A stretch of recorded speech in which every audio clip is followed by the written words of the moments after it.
রাসূলুল্লাহ সাল্লাল্লাহু আলাইহি সাল্লাম, আল্লাহ রাসূল সাল্লাল্লাহু আলাইহি সাল্লাম বলেছেন, ইয়াজিউল কুরআনু ইয়াউমাল কিয়ামাতি ফায়াকুল, কিয়ামতের ময়দানে পবিত্র কোরআন হাজির হয়ে তিনি বলবেন, ইয়া রব হাল্লাতি ফায়ুলবাসু তাজাল কারামাই, ইয়া রাব্বুল আলামিন, আল্লাহ আপনি এই কোরআনের বাহককে আপনি মর্যাদা দান করেন এবং তাকে অলংকার পরিয়ে তাকে সম্মানিত করে দেন। সুবহানাল্লাহ।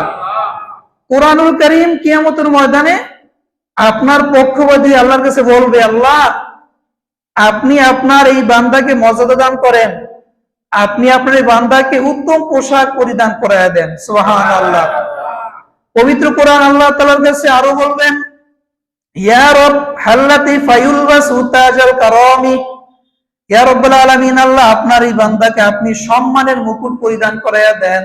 আল্লাহ তাআলা কাল কিয়ামতের ময়দানে তাকে সম্মানের পোশাক এবং সম্মানের মুকুট আল্লাহ তাআলা তাকে পরায়া দিবেন। সুবহানাল্লাহ।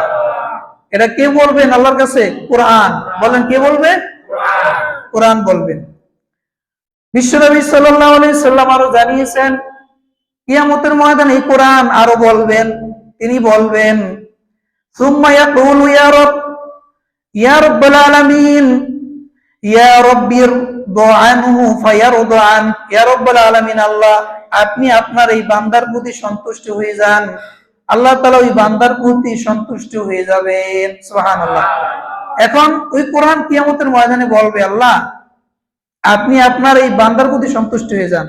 তখন আল্লাহ তাআলা বলবেন, ঠিক আছে, আমি আমার বান্দার প্রতি রাজি এবং খুশি হয়ে গেলাম। সুবহানাল্লাহ।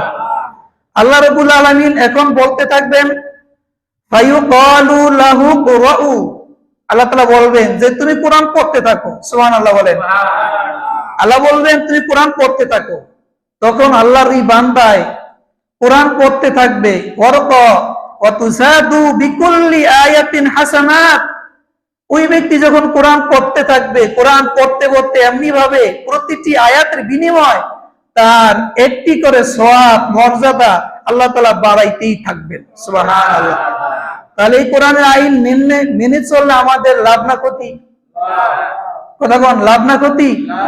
তাহলে কিয়ামতের ময়দানে কোরআন যদি আপনার আমার পক্ষে সুপারিশ করে, আল্লাহ আপনি আপনার বান্দাকে সম্মান দান করে দেন, আল্লাহ আপনি আপনার বান্দাকে মর্যাদার পোশাক পরায় দেন, আল্লাহ আপনি আপনার বান্দাকে মর্যাদার মুকুট, এই তাজ আপনি পরায় দেন, আল্লাহ আপনি আপনার বান্দার প্রতি সন্তুষ্ট হয়ে যান, আল্লাহ তাআলা এরকম ভাবে কিয়ামতের ময়দানে আপনাকে কোরআনকে সম্মান করার কারণে, কোরআনের আমল করার কারণে কিয়ামতের ময়দানে আল্লাহ আপনাকে সম্মানিত করে দিবেন। সুবহানাল্লাহ।